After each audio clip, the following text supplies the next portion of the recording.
Thank you for standing by. My name is Eric, and I will be your conference operator today. At this time, I would like to welcome everyone to the Veeva Systems Fiscal 2025 First Quarter Results Conference Call. All lines have been placed on mute to prevent any background noise. After the speaker's remarks, there will be a question and answer session. If you would like to ask a question during this time, simply press star followed by the number 1 on your telephone keypad. If you would like to withdraw your question, press star 1 again.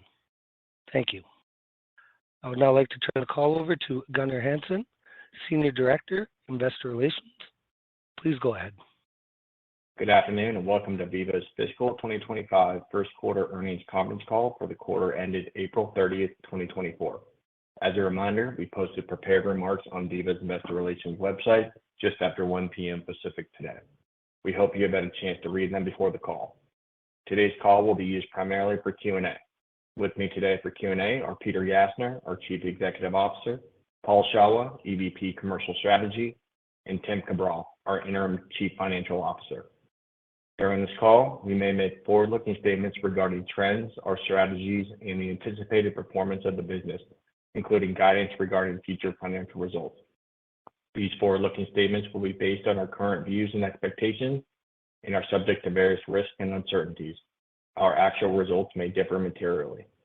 Please refer to the risks listed in our earnings release and risk factors included in our most recent filing on Form 10-K. Forward-looking statements made during the call are being made as of today, May 30th, 2024, based on the facts available to us today.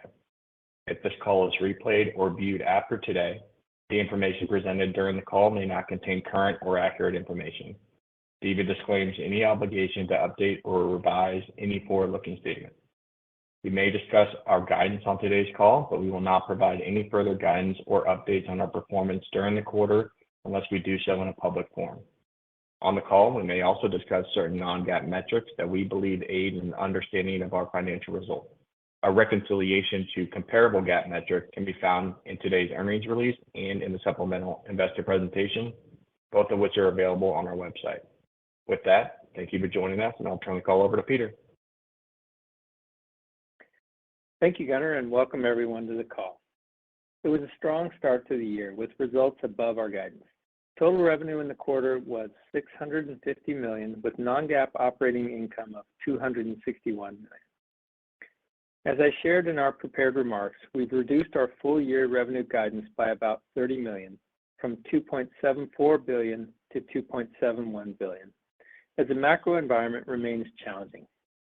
Despite macro headwinds, we continue to execute well and deliver customer success. In R&D, we saw continued adoption in all areas of Development Cloud, including 3 top 20 biopharma wins that spanned multiple products. And in commercial, we're making great progress on our Commercial Cloud vision. With Vault CRM and in Data Cloud, early momentum for Compass is strong. We have a clear and compelling product strategy and are building a very durable company with a long runway of growth. We'll now open up the call to your questions.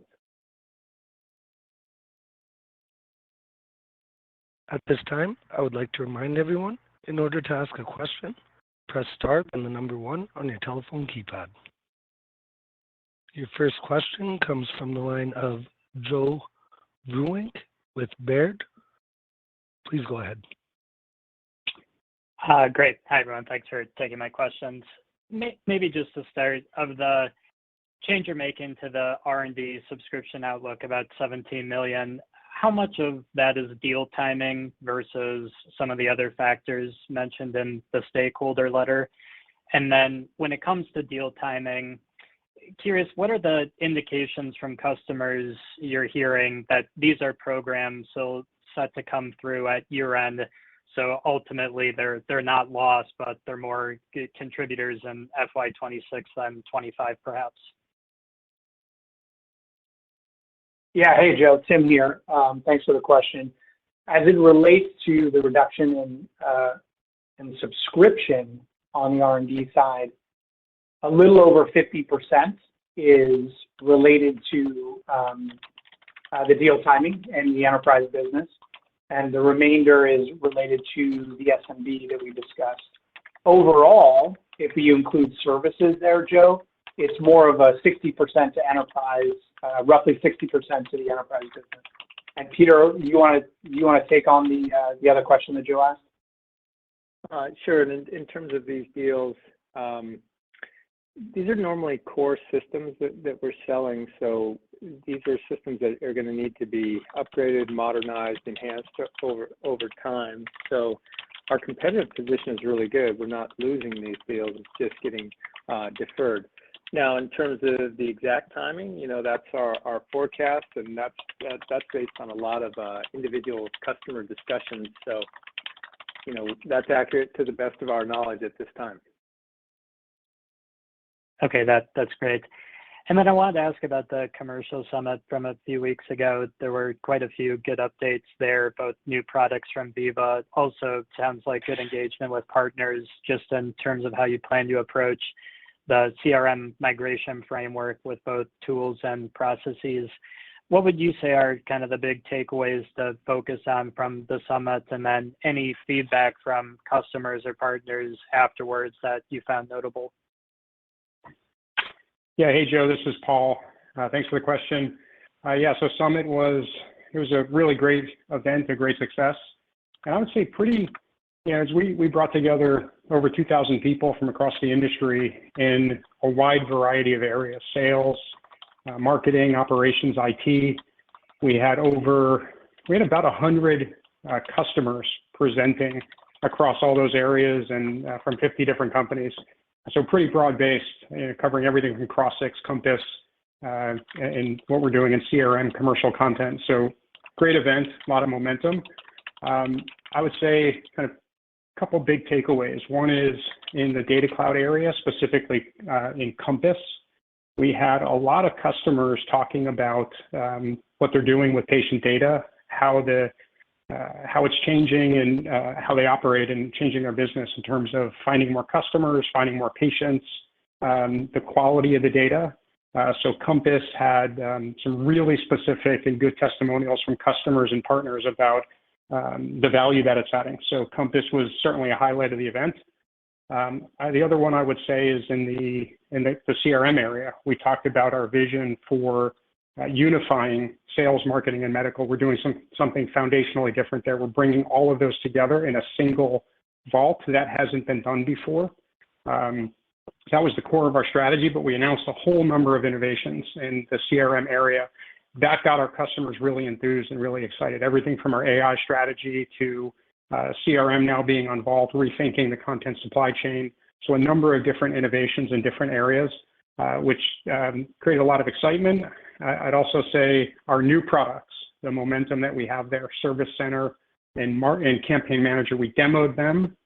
So just within a year or so after announcing them, we're now showing demos, and both of them are going to be available this year. And I guess maybe to wrap it up in the CRM space, we had our third top 20 on stage talking about their commitment to Vault CRM, why they moved, which was about getting to innovation faster, getting on that innovation train. So really successful event, a lot of momentum, a lot of announcements in a number of different areas. But the feedback was overall extremely positive from our customers. Lots of good signals about our clear product strategy and commercial. So happy with how things went. That's great to hear. Thank you very much. Your next question comes from the line of Rishi Jaluria with RBC. Please go ahead. Oh, wonderful. Thanks so much for taking my question. Peter, I want to start with you. In your prepared remarks, you had mentioned one of the impacts on FY25 guidance is some disruption in large enterprises as they work through their plans with AI.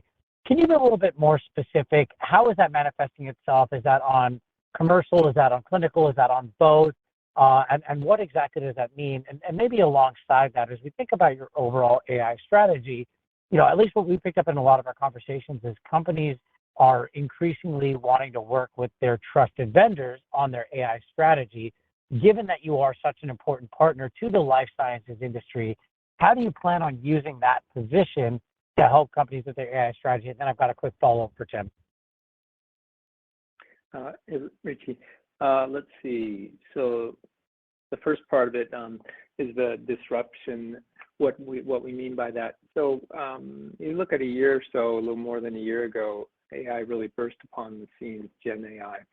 And that it became very accessible. You know, you saw it on 60 Minutes, you could log on and try it yourself, I could answer a question. So that caused a lot of pressure in our larger enterprises. On the IT department, hey, what are we going to do about Gen AI? What's our strategy as a large pharmaceutical company, biotech, about AI? And that would land in the IT department of these companies. Now, for our smaller SMB customers, doesn't land so much. They have other things to think about, right? Other more pertinent, very stressful things. But in the large companies with tens of thousands of people, they're looking for these operational efficiencies that they could potentially get through AI, and they have budgets to kind of get ahead of that game. So that, by the word disruption, I meant that threw a competing priority into our customers. Hey, we had some existing plans. Now this AI, we have to plan for what we're going to do on that. Where are we going to spend on, innovation, on experimentation? Who's going to do that?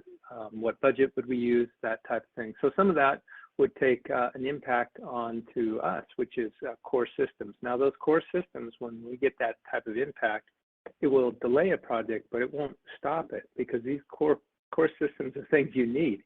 You can delay them, but all that does is create somewhat of a pent-up demand. I guess, Rishi, there was a good parallel list with COVID, the pandemic a few years ago. That created a whole different set of dynamics with vaccines and therapies and work from home priorities, all types of things that created a disruption, which then, take the focus off of the core systems a bit, and then it came back again. So that's the first part. That's the answer there. In terms of the AI strategy, our strategy is to really enable customers and their partners to develop AI applications, because they're going to be very specific AI applications, Gen AI applications for very specific use cases, whether it's field information, pre-call planning, next best action, what have you. They're going to be very specific applications. That innovation has to come from everywhere, and one of the things it needs is clean data. All these AI applications need clean, concurrent, fast data. So one of the things we started about 2 years ago, actually, is put in a new API on the Vault platform called the Direct Data API. And that was just released this April, and that provides concurrent, consistent data about 100 times faster than normal APIs. So I think that's going to be a great thing. Now, when we look to the long term, some of those applications will be developed by our customers, some by partners, and over time, probably some by Veeva as well. But we're concentrating on the foundation, the APIs for the data, the core system, because that's really only Veeva that can deliver that for our customers. So that's what we're focused on. Okay, great. That's really helpful. And then Tim, I understand. Rishi, so good. Maybe one more. Because you talked about trust, I wrote that down. That's a key part of Veeva too. We have that trust. We have to continue to earn that trust. So we don't really get into things that are too speculative. We definitely don't overpromise. The trust is the most valuable thing we have. So we'll be really targeted when we get into an AI application. If we do, it'll be an area where, hey, that's a use case that we're pretty sure that can be solved by Gen AI, and there's not a great partner to do it. Okay, then we might step in because we do have that trusted position. All right, thanks, Peter. That's really helpful color. And then Tim, just as I think about the lowered guidance, I appreciate there's moving pieces. I understand macro is really rough out there. We've seen that throughout the software earnings season. I guess the question I want to kind of delve into is it's not a big cut. It's mostly services, a little bit of FX, a little bit of incremental macro. But we've had a lot of guide downs over the past several quarters. What would give us confidence that this is the last cut and we're not going to see further cuts from here? In other words, is the outlook conservative enough and with enough conservative assumptions in it that we won't see another guide down? Thank you.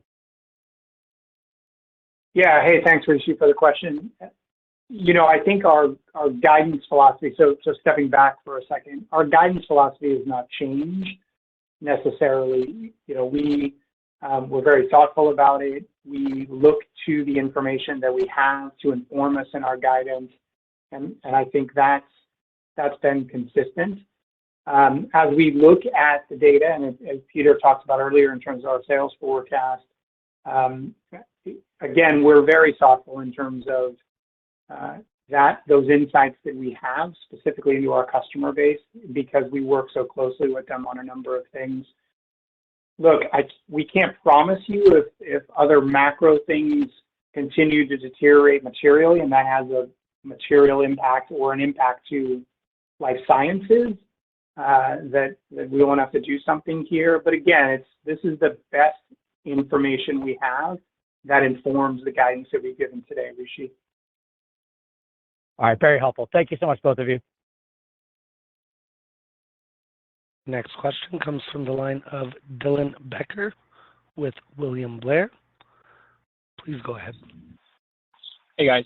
Thanks for taking the questions here. Maybe, Peter, for you, wanted to pair some of the comments you're talking about, kind of disruptions and delayed decisioning from some of the larger enterprise customers versus what looked like some healthy top 20 clinical R&D momentum and adoption in the quarter. Maybe what are some of the kind of divergence areas you're seeing between those that are feeling the impact of those disruptions versus some of those that are maybe able to leverage the opportunity and move a bit faster?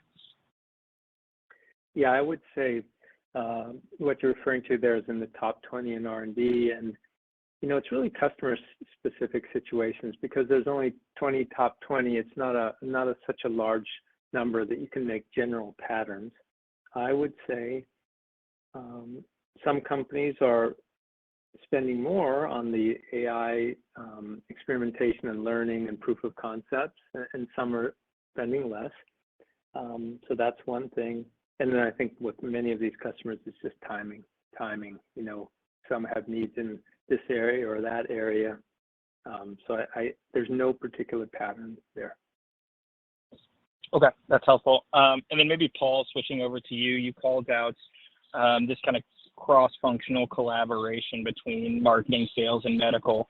I understand that it's likely a multi-year journey here, but how much of an emphasis is that first step in getting the data in order, showing up in the commercial strength you guys are seeing here, and maybe what that can mean as a potential value unlock for further innovation and value creation opportunities over time for the commercial side? Thanks.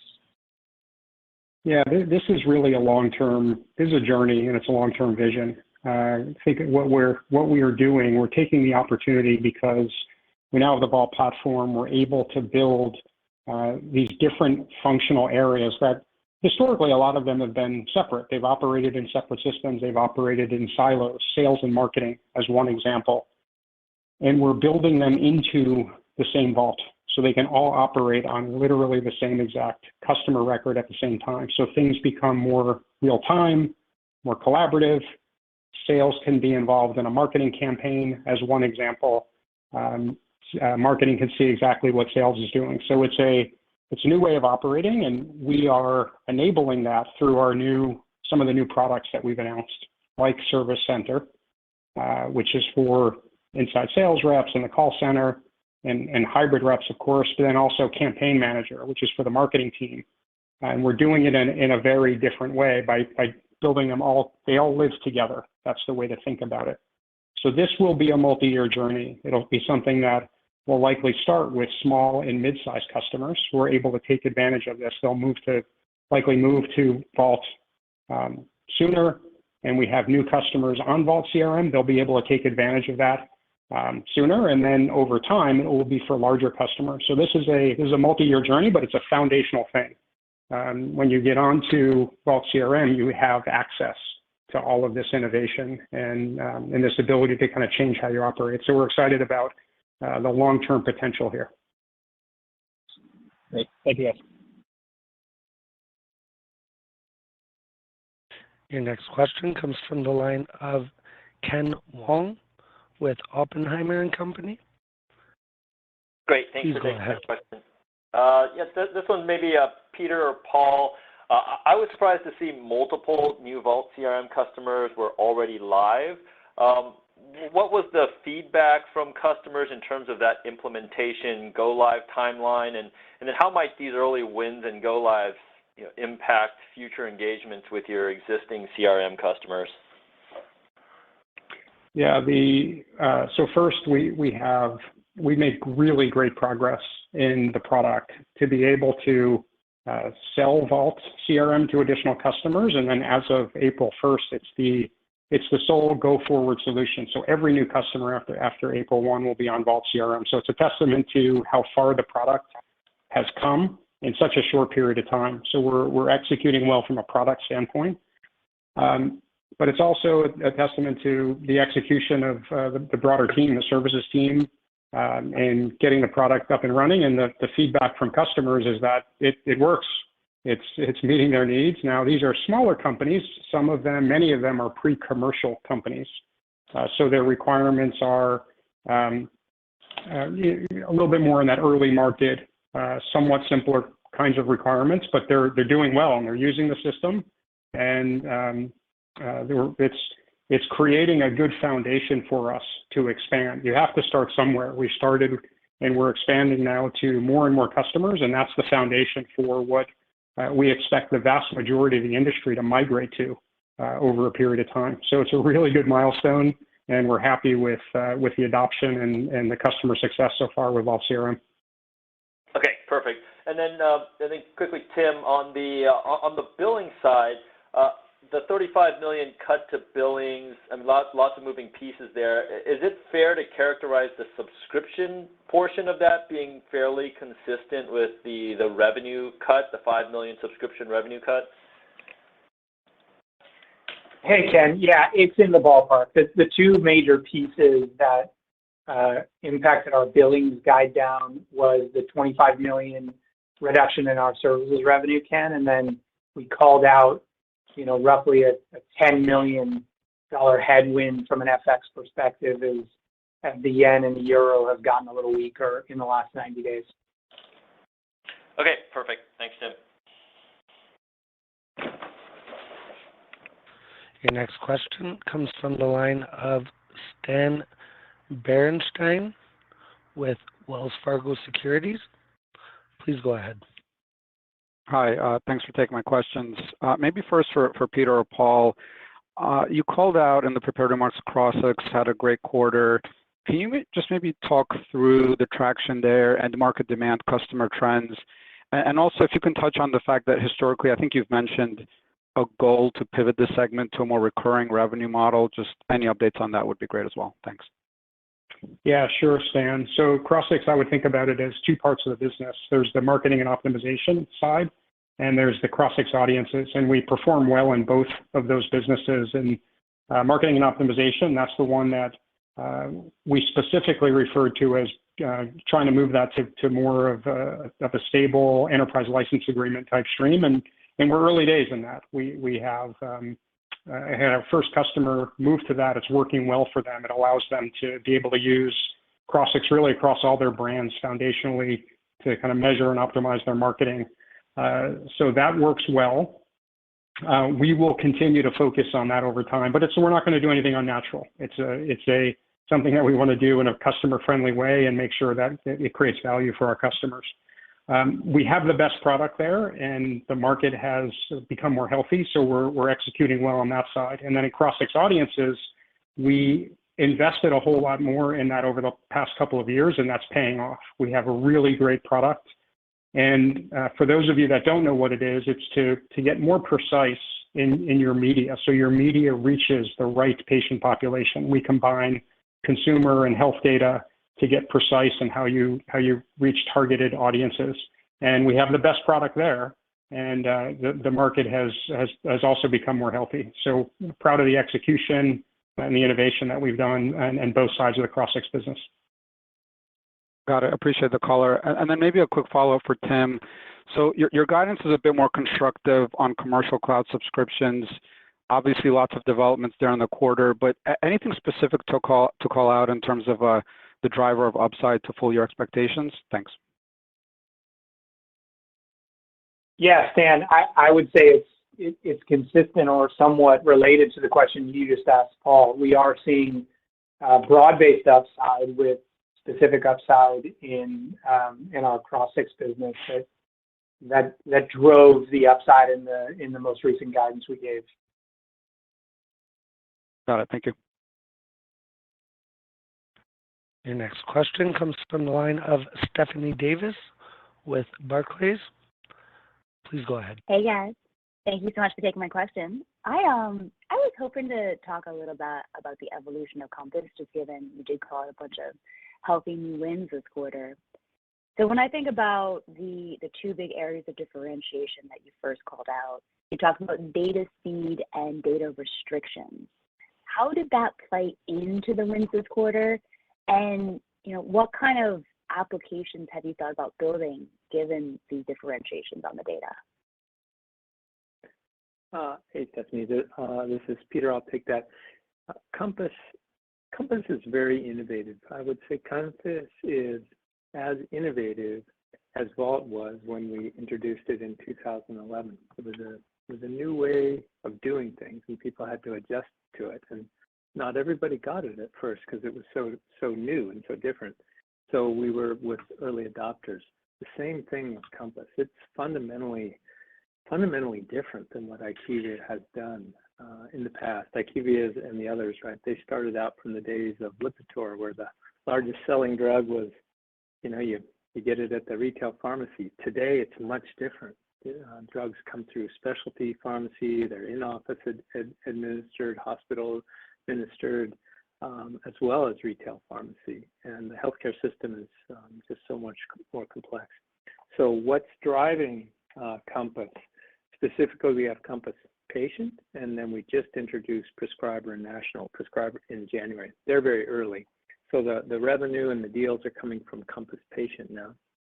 And what's driving it is it's one thing, it's easier to purchase. You purchase it by the brand, and you get unlimited access to 80 billion patient records for use with your brand, rather than just buying a slice of data, your own slice of your therapeutic area. So this allows you to explore, to see what you don't see, which is why you're looking at data, to see what you could see. So that's fundamentally different. The other one is it's more complete because we use a different data sourcing strategy that stresses the patient level and the more accurate patient matching, rather than mostly, historically, the collection from the retail pharmacies. And then it's the way we deliver it daily. So the patient data is updated daily. So you can run different triggering campaigns and you have that fresh data. So it's just a new way of doing things. It's equivalent to, it's like client server and then move to the cloud. It's a new way of doing things, and that's what's appealing to people now. What do they do with it? I think the most common thing is what Paul said, is finding new patients and therefore finding new prescribers that are treating those patients that you didn't know about. And the second one is finding patterns. Patients that are using our products, that's what else they're doing.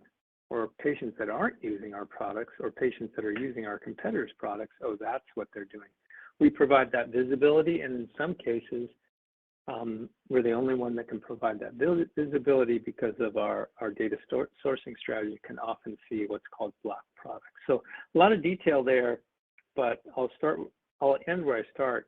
It's a truly innovative product, and that's what's attracting innovators. Hey, Peter, I guess just on that note, the more we go to digital pharma marketing, the more that real-timeness of the data becomes incredibly important to try to kind of be nimble on the strategy. Is that accelerating the growth at all, or is this something that you always saw the demand kind of separate from the digital pharma marketing trends? I would say in Compass, what's probably the biggest accelerator is just understanding the patient. The timeliness is important for certain use cases, the daily data, but probably right now the biggest one is like, oh my goodness, I didn't know that's what patients were doing with our product, or I didn't know those prescribers were prescribing our product or weren't prescribing our product. So that it's these basic things that I think the industry has grown up a little bit to think that they can't get that information, and now they can. So That's what's driving it. All right. Thank you for the insight. Thanks. Your next question comes from the line of Brian Peterson with Raymond James. Please go ahead. Hi, guys. Thanks for taking the question. So, Paul, it's great to see Vault CRM going live and the wins this quarter. As you talk to customers and they're going through their migration decisions, I'm curious, how big of a deal do you think general availability is? Or do you think that full functionality later this year may be a bigger swing factor? I'm effectively looking to get more perspective on any key functional points that customers are looking for in Vault CRM. Yeah, the go lives that we have and the full functionality are important to those customers, to customers that are considering migrating. But I would say what's more important to them is our direction and our innovation. What they're thinking about, they have enough comfort level. They've operated around Veeva long enough to know that when we say we're going to deliver on something from a product standpoint, we deliver. And these are great proof points. So it just extends that pattern. But the decision is really about, it's the innovation that we're delivering. It's some of the things that I talked about earlier with this new way of kind of bringing together different teams, allowing them to collaborate better, solving the content supply chain challenge. Stephanie talked about digital marketing. To do digital marketing well, you need a lot of content. It needs to be personalized. We're in a very unique position to do that because CRM is now on Vault, just like Promo Maps is on Vault, and we're going to connect those together in a very unique way. It's about innovation, and it's about making it easy to get there. But of course, having live customers doesn't hurt. Yeah, and I'll that's great. That, I think the live customers really are the proof point. And today we have smaller customers live because they can purchase it and go live quickly. I think the larger customers, many of them they're eager to see when some of those three top 20s are live, how are they liking it? What was the process like to get there? What would they have changed? What would they have done differently? So it's always like that. It's a reference selling. I think that'll be a big milestone when some of the large customers are live now. They have to go through the migration, which will start next year. So that's going to take a little bit of time. Great. I appreciate the color. And Tim, I know you gave a lot of detail on some of the moving parts on the guidance, but as it relates to the pipeline that you mentioned moving from kind of mid-year to the end of the year, was there any commonality by product or customer segment that drove that, or people maybe looking at larger deals and saying, hey, they're going to take smaller bites of the apple? Would just love to maybe get some qualitative color on what's going on behind the scenes there. Thanks, guys. Yeah. Hey, Brian. As we said earlier, that was mostly in the enterprise area. And I wouldn't say there's any commonality. These are, Peter mentioned this as it related to one of the questions on, the clinical wins that we had in the quarter. These are more deal-specific, company-specific factors that drove some of this. Now, whether or not or how much of a percent the AI disruption Peter had mentioned plays into that, that may be a common factor across some of these deals, Brian, but nothing specific beyond that, I would say, was a common thread amongst the deals that we saw move later in the year. Thanks, Tim. Your next question comes from the line of David Windley with Jefferies. Please go ahead. Hi, thanks for taking my questions. I wanted to ask you one on margin. You seem to be a little ahead, I think, of target, certainly ahead of the street in the quarter, and mentioned some timing of hiring. I wondered if you could talk about whether the cost savings, or to what extent the cost savings were sustainable, durable savings versus just timing of adding costs, like maybe hiring that might need to come back later in the year and in the next fiscal year. Thanks. Yeah, so as it relates to margin, you're right. I think it was a very good performance in Q1, and as you saw in our full year guide, David, we left operating income at the same level, even though revenue is coming down. I do think over the last couple of quarters, you'd heard us talk about very focused hiring. one of the, I think, the hallmarks of Veeva is being an incredibly efficient company and being, Peter and I would talk about sort of lean teams. And I do think that we're seeing that play out a little bit in some of this focused hiring that you've seen over the last couple of quarters. And the result of that is less, to your question, sort of additional costs. Now, of course, we have a large market opportunity in front of us, and we'll continue to invest appropriately against that large market opportunity. But what you're seeing is a very efficient company deliver a margin result. Great, thanks for that. And this follow-up, slightly different topic. You mentioned in the prepared remarks a couple of different areas where you're kind of breaking into what sounds like incremental, I'll call them not brand new, but incremental client bases like the Vault CRM medical device client that you mentioned, and in Vault Basics moving down into smaller biotech. Are these incremental TAM opportunities, or would these be things that you would have basically already included and contemplated in previous discussions?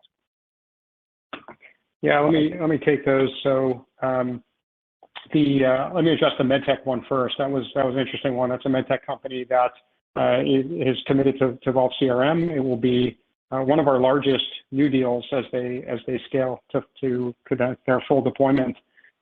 This is a company that operates like a pharma company. Their selling model is not unlike a pharma company. This is a conversion from custom Salesforce. The company they've been talking to us for a number of years. They've wanted to use Veeva CRM, but we weren't able to sell it to them. So this is one that now took advantage of the opportunity of us moving to Vault, and they get all of everything that we're able to offer in Vault CRM. So that's an exciting one. There are other companies like that, but that's a subset of the overall MedTech CRM market. And then you mentioned Vault Basics, and Vault Basics is about these very small companies and being able to get them started on something that we run and operate for them. There is no implementation. It's very efficient. It's efficient for them. We're giving them access to the very best software in a very efficient way. All of these are included in the overall market opportunity that we talk about. When we talk about our total TAM, it's not additive to that. It's growing into that. Excellent. Yeah, Thank you. I would say on that Vault Basics, I'll just chime in there. This is Peter.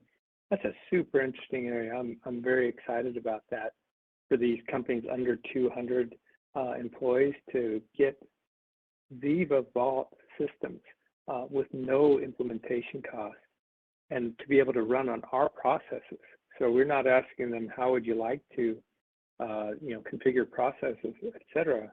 They're just moving right onto industry standard Veeva processes. We couldn't address that end of the market very well before. Now we can, and then the companies can graduate to full Vault. It's as if you could start with QuickBooks and then you could just flip a switch and graduate to SAP and start that SAP implementation. That would be crazy, right? That's what we're doing with Vault Basics.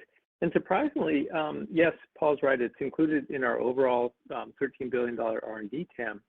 But this segment of Vault Basics is actually about a $100 million segment, or maybe even a little more, that we couldn't address before. So super excited about it. And just a little more color. We have 4 values in the company. Stack ranked. It's do the right thing. That's about integrity, customer success, employee success, and then the 4th one is speed. That's about getting things done quickly and correctly the first time if you can. Vault Basics, that idea was started in the second half of last year, less than 12 months ago, and to accomplish that already with these customers, that's tremendous. And then we have to remember that the decision, the announcement to go to Vault CRM from the Salesforce platform was only announced 18 months ago, and the decision was just shortly before that. Now we have hundreds of the product team working on Vault CRM, hundreds of people. We have Veeva CRM successfully in stability mode, 3 enterprise, top 20s committed, and multiple customers live. So that, I think, that gives me a lot of optimism. I always thought we could slow down our speed. We would get bigger and our speed would slow down. Turns out we're going pretty fast. So I'm glad you asked about Vault Basics and it reminded me of Vault CRM. So there you go. You got more than you bargained for with that question. How about that? Thank you. Appreciate that. Okay. All right. The next question comes from the line of DJ Hines with Canaccord Genuity. Please go ahead. Hey, guys. Peter, Paul, I don't think we've had the chance to speak with you since the expanded Salesforce IQVIA partnership was announced to co-develop their life sciences cloud. It's an impossible question to answer given we don't really know what that product's going to look like. But what's the industry chatter been surrounding that? How should we think of that as a potential longer-term threat? Any color would be helpful. Yeah. Hey, DJ, I can take that. So you're right. For those that haven't heard about it, you're right. It happened in the quarter, and I think IQVIA announced that Salesforce has licensed OCE with the intention, the rights to use OCE with the intention of using it to build their future CRM product based on top of. So that's what the arrangement looks like.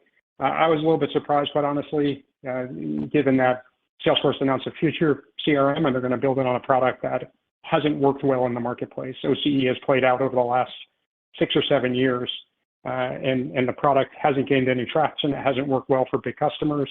So from that standpoint, from a product strategy standpoint, it seems like a little bit more like a hindrance than it may be an accelerator. The other thing is, I heard some customers talking about it, mentioning it at Summit. Summit's a good place for us to check the pulse of customers, obviously share everything that we're doing and our innovation. I guess the market chatter was also a little bit surprised. I would say it was lukewarm to slightly negative, and mainly for the same reason, right? The industry is well aware of the history of IQVIA and OCE in the marketplace. So I would say, to answer your question, from an overall impact standpoint, I don't really see any impact either from a product or a go-to-market standpoint. It's not something that I see as material and potentially even more of a distraction for our competitors. Yeah. And Okay. That makes sense. Peter, the one specific one I heard was, I don't talk to every customer at Summit, but a couple for sure, not quite a few. The ones that the small companies that you had heard of somebody been on OCE went with OCE.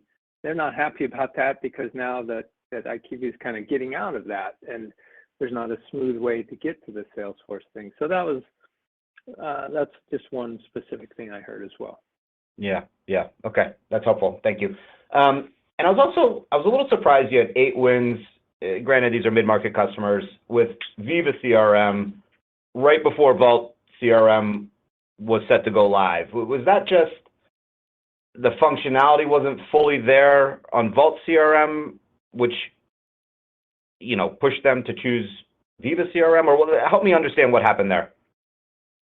Yeah, it was based on, to some extent, based on their requirements. And yeah, obviously they know we're going to Vault CRM, and the move for those companies, when the timing is right, from Veeva CRM to Vault CRM is really a non-issue. It's not going to be a big deal, right? So it's not that big of a deal for a company, even starting 2 months ago on Veeva CRM. That transition will be quite easy. Not such a big deal, but that'll be the last one. So going forward, everything will be, as we mentioned, on Vault CRM. Yeah. Get them over the finish line into the family, and then we'll move them over when the time's right. That's right. Yeah, I think it's really driven by the customer choice too. Remember, some of these companies, they're launching their products for their first time. Wow, is that a stressful time? They know Veeva CRM so much. They know it absolutely works. They know they can migrate later to Vault CRM. They know they have 5 years to do it. So for some of them, it's just a de-risking strategy. Yeah. Okay. Thank you for the color. Your next question comes from the line of Jack Wallace with Guggenheim Securities. Please go ahead. Hi, team. Thanks for taking my questions. You wanted to talk about some of the big deals that you have out there. Obviously, you can't win all of the top 20, say, in the next quarter for the EDC or CDMS deals. But as we're starting to merge timelines here, was that pipeline as well as the migration on this CRM platform to Vault, are there conversations happening at the highest levels within your largest customers talking about migrating to the Vault platform on both sides of the house in and around the same time, and in an effect to you have a common data architecture for a broader AI strategy? Thank you. Yeah, the real straightforward answer there is no, we actually don't see that really. The decisions in the commercial area kind of made by the commercial team, the decisions in the clinical area made by the clinical team, the decisions in the safety area made by the safety team, and Compass data, that's different. There are some companies that have a pretty Veeva aligned strategy, so I think we get a incremental nudge there, a little extra, I wouldn't say push, but a little extra, things just get a little easier if they have a broad Veeva strategy. But, we have to win each area based on the functions and the merits and the timings in that area. And, I really like that. In fact, we've set up everything about Veeva to be that way. We need to win the business in each area. That ensures we have an excellent product in each area. So I like it. It's been one of the keys of our success. We have to win the business in each area. Therefore, sometimes especially when you're a multi-product company, you have a lot of different products, boy, the worst thing you could have is to make a sale into an existing customer where your product isn't as good. That's a tremendous net negative for Veeva. So we don't want that. So that's how we operate things. Got it. Thank you, Peter. And then, Tim, this one's for you. Just thinking about some of the the changes in billing terms we saw this quarter, and it appears like move to more quarterly had been in the anticipation last year. It didn't maybe happen as much as we would have thought. Just the check sizes are getting larger. Should we expect that billing terms over time will become more quarterly versus annual, particularly with your largest customers cutting the largest checks? Yeah, Jack, it's a good question. I don't think we've seen a pattern that aligns to size of deal with the payment term frequency. So I wouldn't necessarily say that is the pattern we're going towards or the path that we're on. I think these payment frequency decisions are very much customer by customer and somewhat area by area. Got it. Thank you. Your next question comes from the line of Craig Hettenbach with Morgan Stanley. Please go ahead. Thank you. So services has been weak for over 6 months now, and you're not the only company seeing an impact.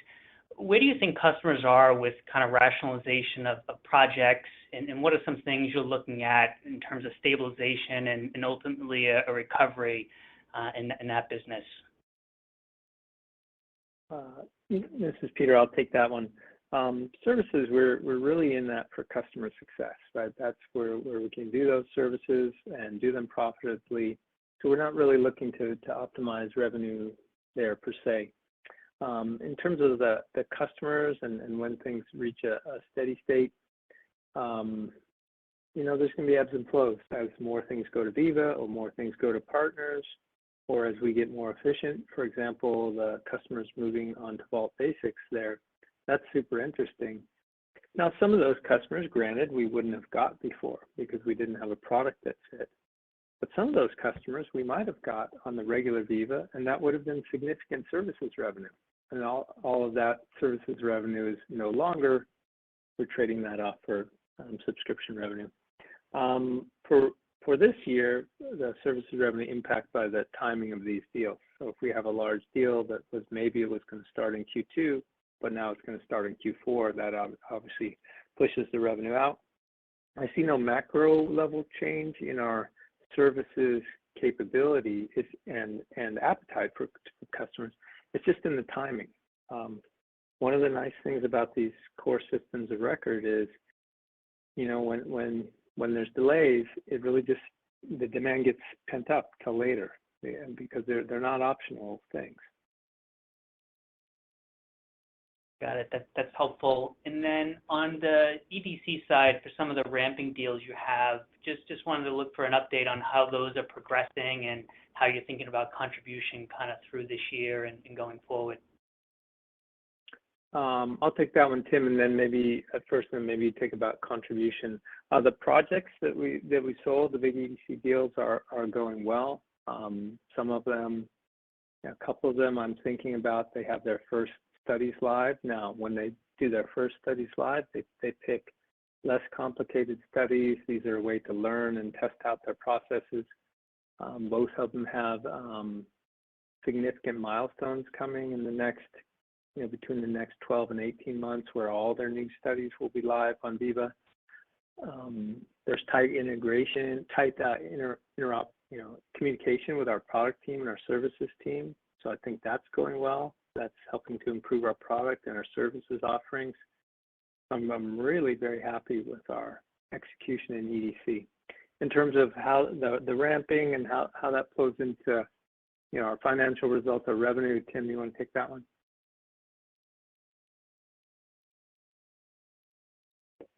Sure. Yeah, I think, Peter, as we've said before, on the EDC side, these are typically longer in terms of duration of the original arrangements, and the first couple of years of those arrangements are relatively small.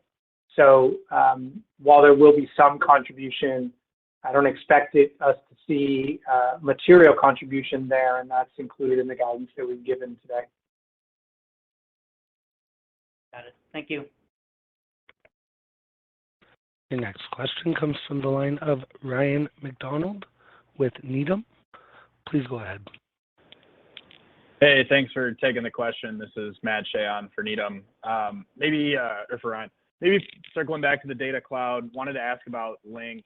Seems like nice progress there with over 100 customers now and early adopters on your newer products.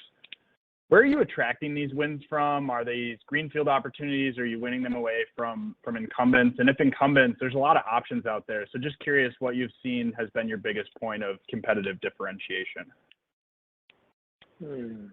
That's a good question. I think it is a mix of greenfield and incumbents, which is different than something like a CRM system or a eTMF system. There, people have those systems, and we're replacing incumbents.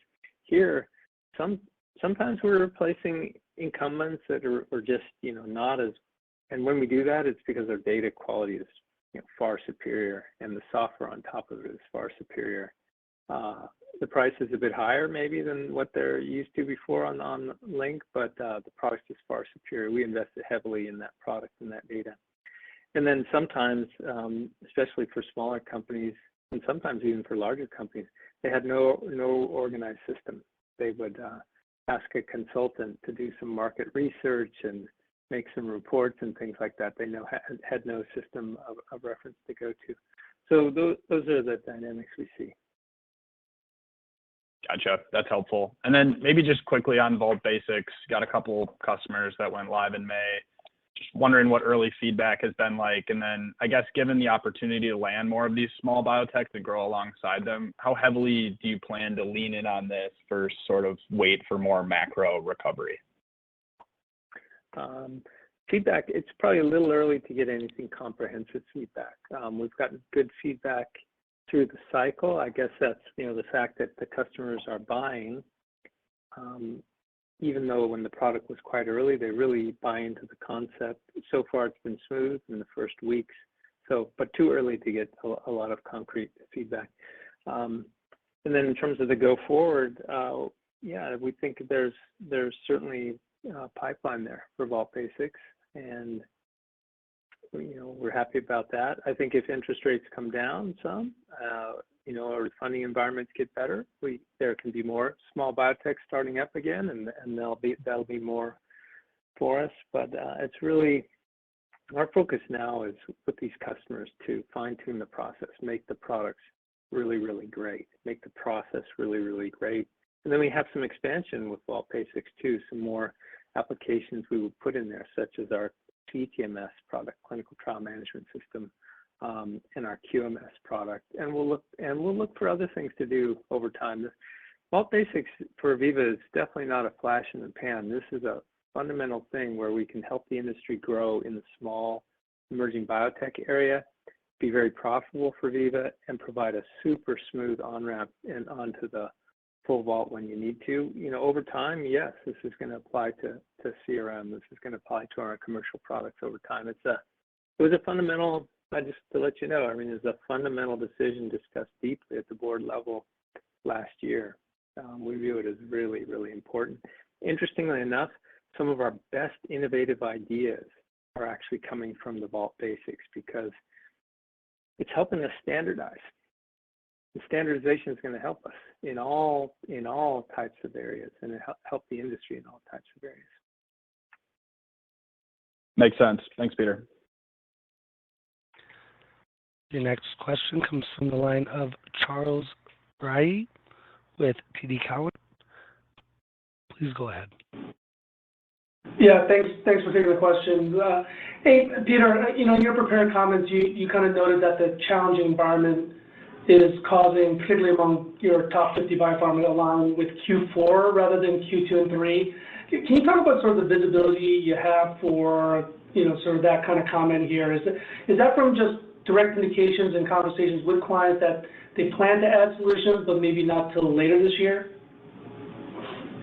Yeah, probably the easiest way, this is what your question was about as related to the deal delay that I referenced in the prepared remarks, specifically into the R&D and specifically into the large companies, the enterprise top 50 type companies.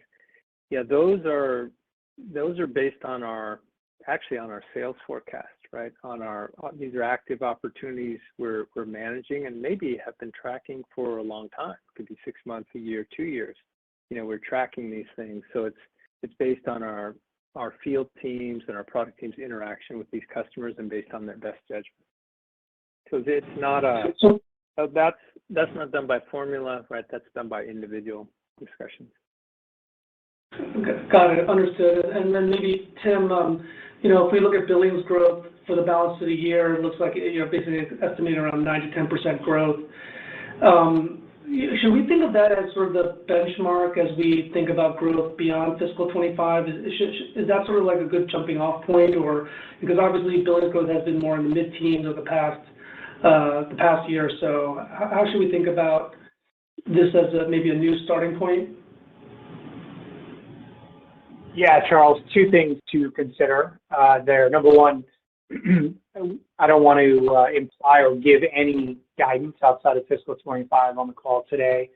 But as you think about the billings guidance that we gave today, one thing to consider is our services revenue growth year on year, which, as you know, pretty much every dollar of service revenue shows up in the same year from a billings perspective.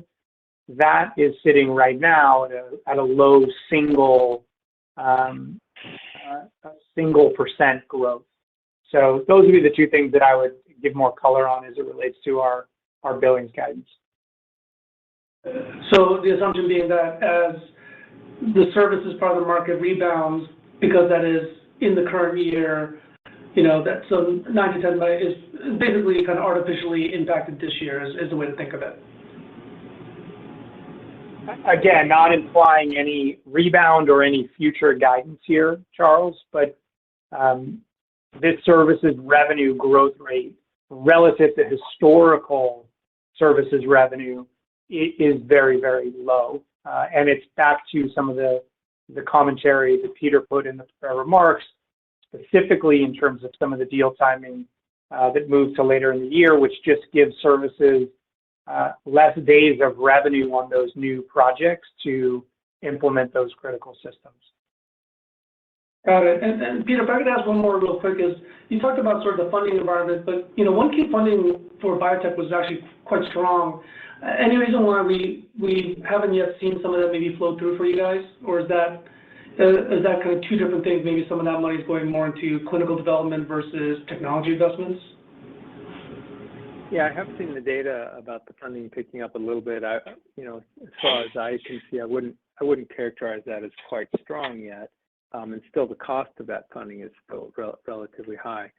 But there's always a delay, right? There's funding, and when funding gets announced, and then when you put those funds to use, there's always a bit of delay. So if indeed the funding environment is actually getting better, we could see some positive benefits to that, but we haven't seen that yet. Great. Thank you for the comments. The next question comes from the line of Gabriela Borges with Goldman Sachs. Please go ahead. Good afternoon. Thank you. I'll stay on the topic of the last question, which is, Peter, you've been in this industry for some time, and we've been in this sluggish environment in spending for a couple of years now. What do you think has to change, or what are your customers telling you they're looking for in order to get to a better state of spending and to see maybe a resumption in some of these mission-critical projects kind of come back to steady state? Thank you.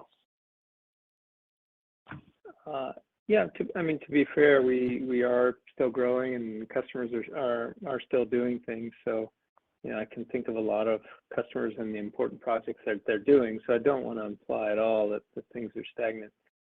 As far as the macro environment or what could make the industry do better, I think it's probably, the things we talked about. If interest rates take a favorable turn, if some of these global conflicts get resolved in a positive way, I think, if the industry navigates the IRA successfully a little bit more, a little bit more political and legislative stability, those are the things that help the industry. So those are, it's not that complicated, really.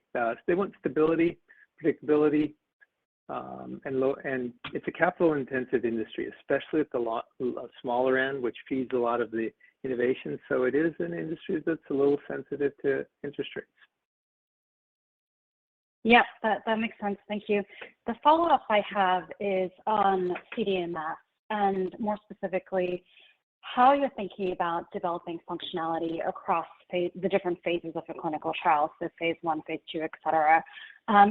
Share with us how that functionality is progressing and how you feel about the completeness of the solution across the different phases of trials. Thank you. In terms of the clinical data management area, we have multiple products in there. We have, for example, our EDC product to collect the patient data. We have randomization and trial supply management, and we have it's called ePro to collect the data directly from patients. All of those will work across all phases and do work across all phases today. So we have that complete functionality that works for all the different phases. But those products are in different levels of maturity. So it's really about the complexity of the trial, which generally you get you get phase 2s, phase 3s, and some phase 4s, pretty complex. And we can handle all of those trials, but with EDC, that's where we have the most proven track record. And so I would say it's the most mature product in the clinical data management area. The RTSM is I would say the next most proven, and ePro is the younger product, and it just takes time to mature and for customers to have the reference selling model start to work. So we're beyond I guess to answer directly, we're beyond that stage where we could only work for certain phases of trial. We can work for all phases of trial for all of our products at this time.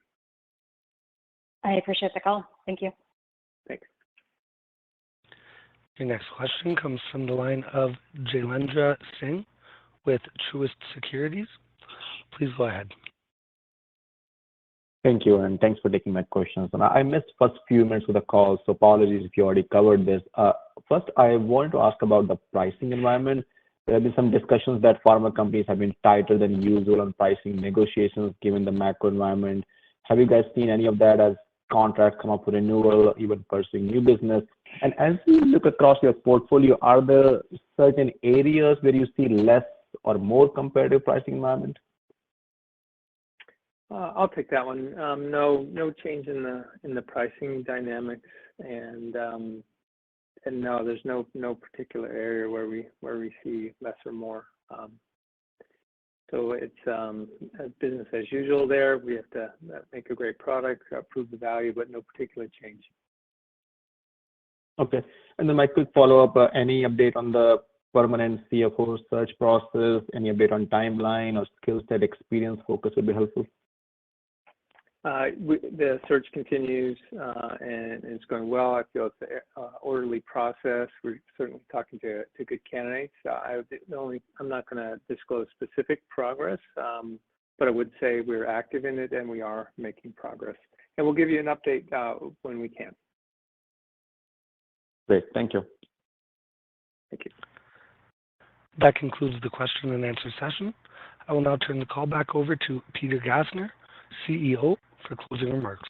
Please go ahead. Thank you, everyone, for joining the call today, and thank you to our customers for your continued partnership and to the Veeva team for your outstanding work in the quarter. Thank you. Ladies and gentlemen, that concludes today's call. Thank you all for joining. You may now disconnect.